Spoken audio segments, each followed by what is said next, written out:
Beekeepers, it's December 23rd, 2021, and this is how I'm able to outperform all other northern beekeepers. Too cold outside to do hive inspections. I've assessed the size of my colonies every morning when it's cold by using an LED flashlight and checking the size of the colony.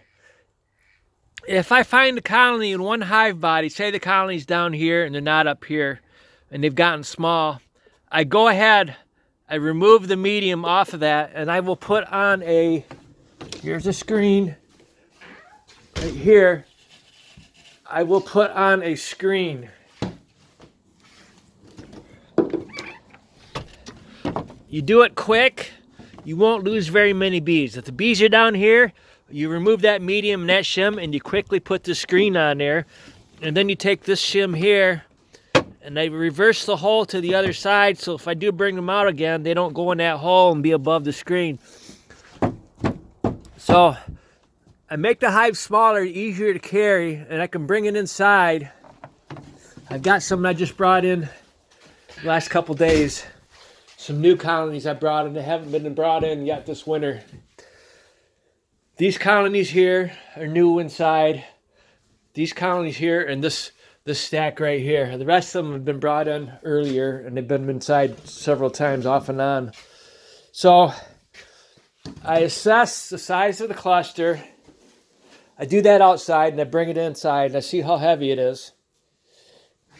It's not very heavy.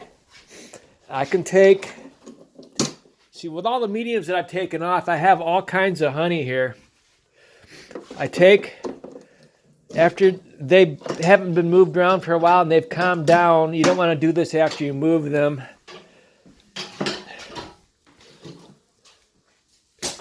Majority of the bees stay on the frame.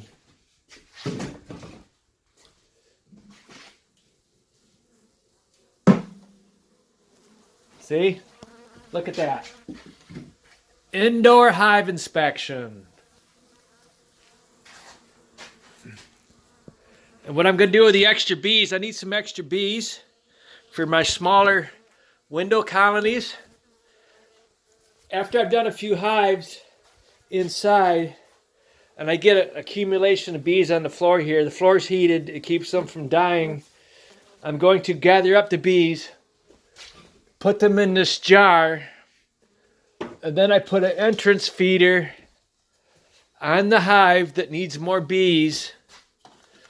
I put that entrance feeder in there and I tip that jar over and put those bees in there because this colony here has a lot of bees. They could stand to lose a few, but this colony in here,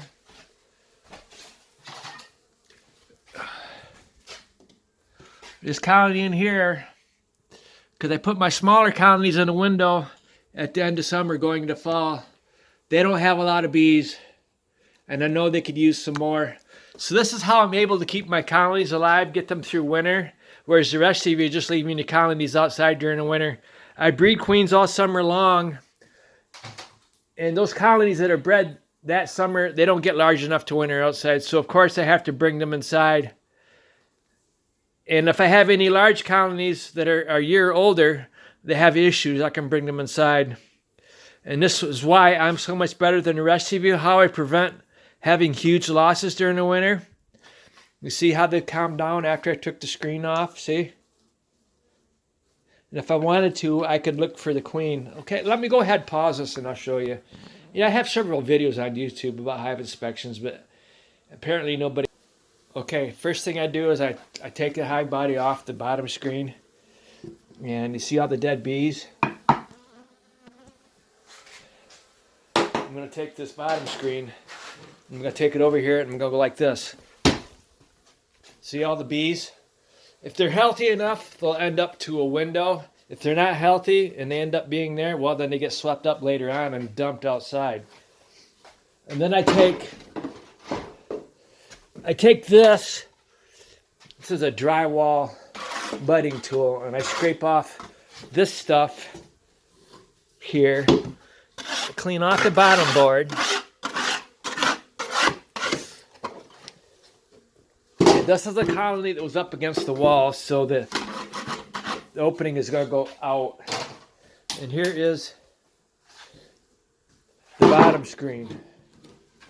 And here is the entrance reducer. And then I'm going to pick this up. Okay, this colony is a little more aggressive than some of my other colonies. I pulled out 3 frames.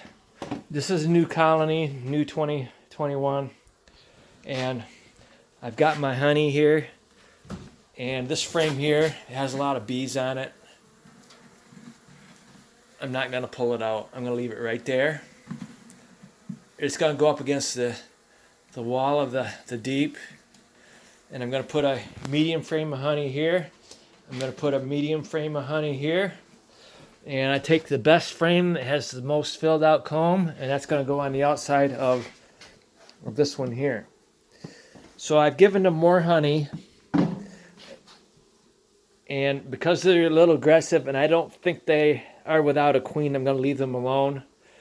There's no reason to be checking every single colony for a queen. If everything appears normal, and they're not real friendly, this not so bad, but I did get stung on the eyelid. So I don't wear a veil. I get stung a lot. It doesn't bother me that much. So I'm not going to mess with these bees looking for the queen. It appears they have a queen. It's end of December. Like I said, it's December 23rd. I'm going to be giving them some pollen substitute in about 4 or 5 weeks. And if they don't start using the pollen substitute, and then say around 1st or 2nd week of February, and I'm going to think something's wrong, then I will check for a queen. But right now I'm going to assume they have a queen, because I don't want to spend a lot of time in this colony. I have several more to do. I want to make sure they have enough honey to get through the next few weeks if they're going to be inside here stacked with all these other colonies. Because this is basically what I do all winter long. It makes me better than the rest of you, okay? Thank you.